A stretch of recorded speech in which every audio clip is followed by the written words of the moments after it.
I've gone ahead and created the second unit test, that is encrypted2.test.js. Okay, and I also gone ahead and created a separate module, that is encrypted2.js. And that is because this time I'll be importing the KMS service from KMS service clone, okay, which has KMS service as a default export as opposed to one of the exports like it was in KMS service.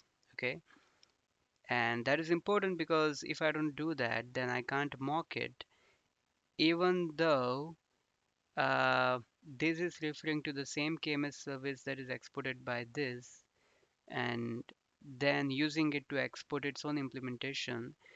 If I mock this module, it doesn't mean that this one gets mocked automatically, right?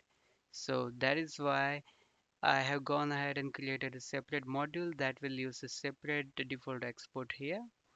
Okay, and in our second implementation, second unit test, will be calling the doEncrypt method of this encrypted2.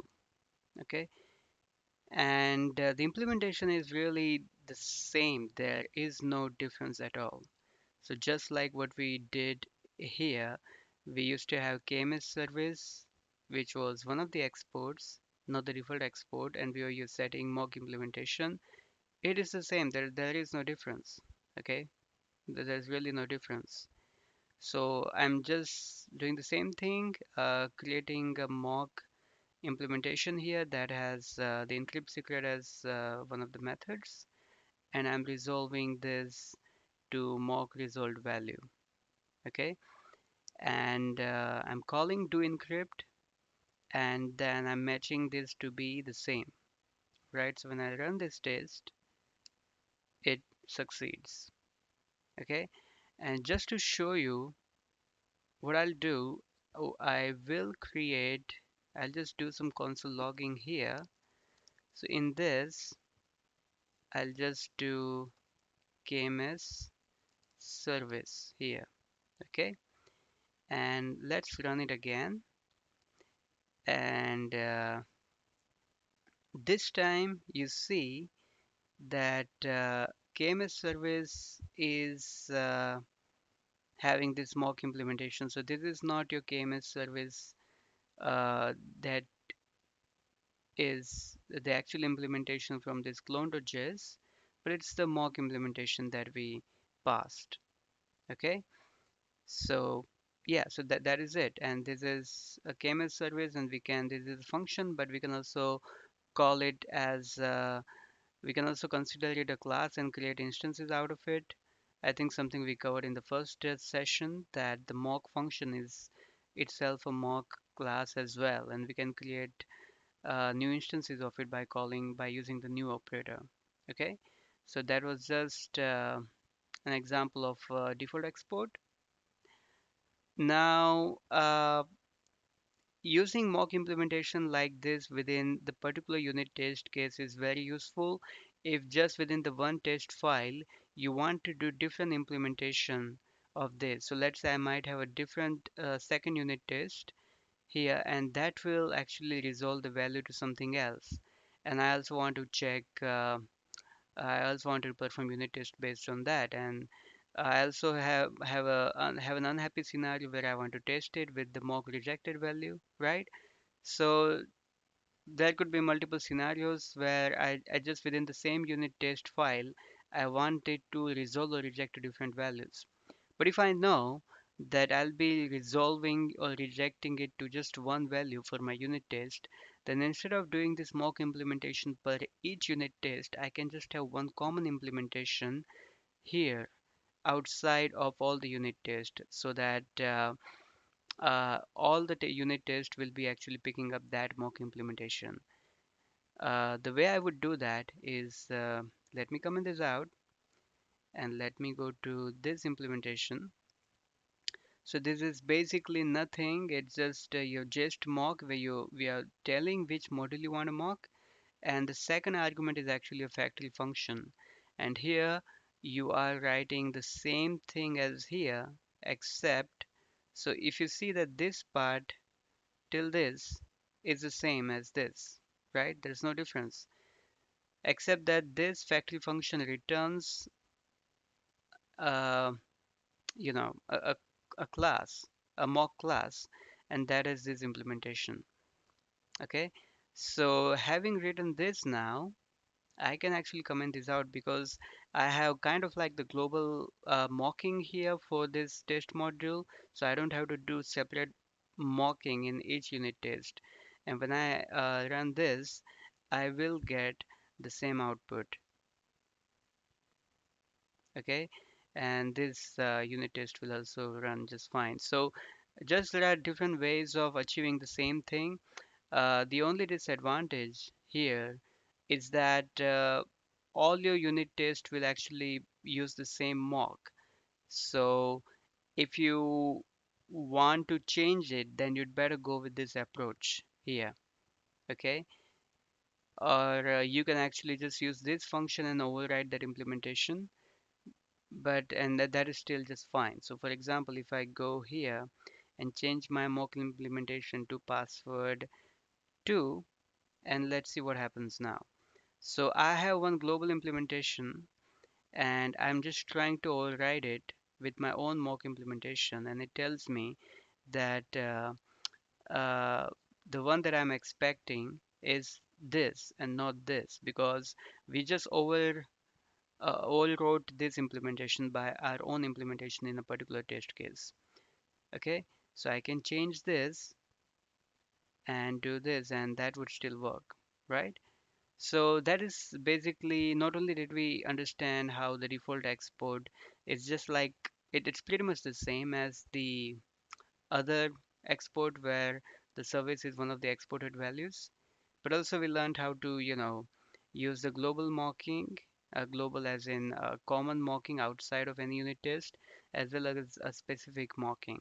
Okay, and now it's time for us to understand how we can use one method on Jest that is called spy, and how we can use that. Okay, so let's get started with spy on implementation. So I've gone ahead and created a new unit test file called encryptor3.js. Okay, and here we are going to understand the jest.spyOn method. Okay, now sometimes we don't want to change the implementation of a particular method, but we just still want to spy on it so that we can understand that okay, how many times it has been called, how many times what arguments it has been called with, and all such things, that okay, if it was called with this argument, what all properties it had and all that. Okay, and what was the output. You don't want to change the implementation, you don't want to mock the implementation, you just want to spy on the method. Okay, so there's a way to achieve that. Now you don't want to use spy on method on maybe a network call, because if you just spy on the method on the network call in your unit test is still making a network call. Okay, so that's not ideal. You usually want to use spy on method on something that is doing some kind of computation or some kind of logical thing without actually making any kind of network call. Okay, so let's say you are actually calculating tax for an employee, or preparing some tax report and creating a JSON data out of it. So that doesn't have, if it's not making a network call, and if it's just some computation within a particular function, then you just still want to you don't want to change that implementation. Okay, but you still want to spy on that method to see how many times it has been called in a particular module, and how many times, let's say if it's running in a loop, then how many times it's been called, what arguments it's been called with, and so on and so forth, right? So that's why we have the jest spy on method. Okay, so let's understand that. So what I'm doing here is I'm spying on the encrypt method. So I have the KMS service from my KMS service module and encryptor, the do encrypt method. Okay, so now I want to spy on the method of this KMS service. Okay, and I want to spy on this encrypt method here. Although I will be calling the doEncrypt method and not the I won't be using the KMS service module directly. This is still a unit test for encryptor service and not the KMS module. But because KMS service is being used by encryptor module, I want to spy on one of its methods. Okay, and I don't want to change its implementation. Okay, now what I have here is not a perfect example because I'm making a network call, but you understand the concept because I just explained to you that spy on may not be the ideal way to use in the unit test and use it to actually spy on a network call. Okay, so that's not ideal for that. You could still use Jest framework for integration test maybe and use something like that, but not for unit test though. Okay, so what I'm doing here is I'm spying on the KMS service and its particular method that is encrypt secret. But KMS service is a template, it's not an instance. Okay, KMS service is a class, and that's why the right way to use so JSPyOn is a method that takes something the first argument as an object. Okay, if there's an instance, then you can pass the instance directly. But if you want to spy on a particular method of a class, then you have to use the prototype of the class. Okay. And the second is the name of the method that you want to spy on. Okay. So in this particular case, I'm interested in the encrypt secret method. So the object is the first argument. In case it's an instance or it's just a plain JavaScript object, then you can pass it on directly given that it has a method that you want to spy on, or if it's a class, then you have to pass the class.prototype here. Okay, so and what you get back, what this jest.spyOn method returns is kind of like a mock object, although this is not changing your implementation here. Okay, so spy is your mock object, and now you can do all kinds of things that you usually do with a mock object. So now what I'm doing is I'm calling the doEncrypt method. I'm getting the result. I'm also printing the result here. And now I'm calling like how many times it has been called, what argument it's been called with, and it has been called with last with what arguments. Although I'm just calling it once, but this is also one of the expect methods. I just thought I would cover it here. And what is the property of the what if result has one of the properties that DB password? And why do I have this? And I'll just get to explain it to you in just a while. But let me execute this test case first. So let me go back to the terminal and so what I'll do, I'll just execute encrypted3.test.js. Okay, and it's gonna run this time and you can see that it has successfully executed, and you can see the console log here. The console log is coming from this line and you can see the result here. Now the result is really something that seems like a valid output, and that is because I did not change the network implementation, right? So this is still making a network call, and that is why I had to go back to my terminal that has AWS credentials, otherwise this would have failed. But like I told you before as well, that JSPyOn is not an ideal thing to do in unit tests for spying on network calls. Uh, so for network calls, we just do mocking. But it's just an example that if you want to spy on a method that's doing some computation, then this is how you would use it. Okay. So in this case, because I don't know what the encrypted password is going to be beforehand, so I'm not expecting, I don't know what to expect there. But I know that my returned object will have DB password as one of the keys. So I'm expecting the result to have the property DB password. And I'm also asserting that it has been called with my master and my KMS master key and its alias and this particular password. Okay, so that's what I'm doing here. Now, usually, uh, let me explain to you here that there is this mock restore method that we did not cover in the previous session. And that is because mockRestore is a method that is only applicable when you're using jest.spyOn. So basically, this not only removes all your mock records, all the collection, all the data that it collected as part of mocking, like the number of times something has been called, but it also, uh, restores the implementation of your method if you did change it with spy on, and it is also possible to change the implementation as well if you want to.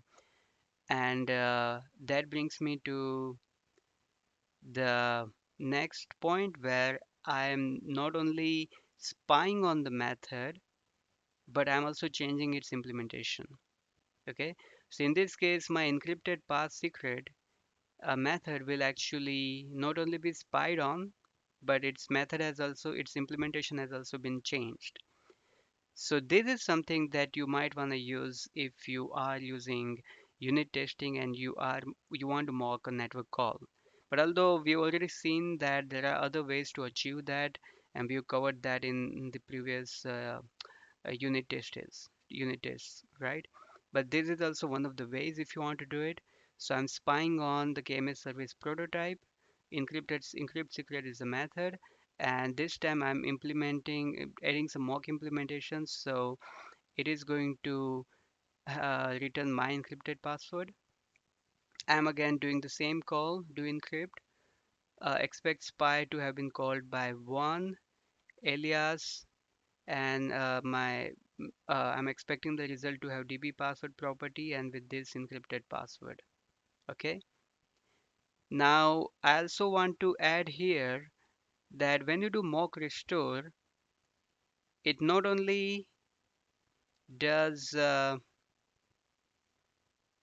yeah. So I think I yes it not only actually clears all the record of the mock results that it collected, but it also restores the implementation. So what I have here, I have two console logs. One was here, and another one is here. So this one is this line here, the first console log, and this one is this line here. And then there's console log which is coming from my mock implementation.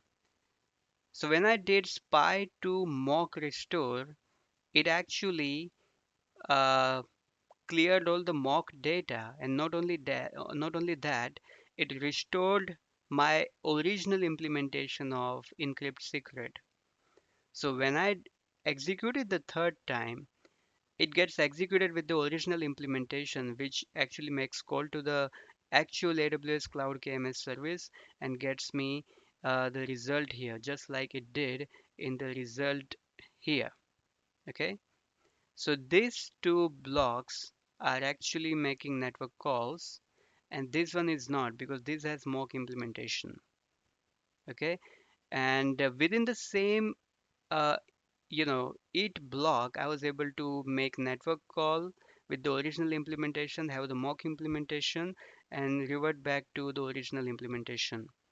And that was with this mock restore method. So mock restore will restore your implementation to its original implementation. And mock restore is only possible with the spy-on method.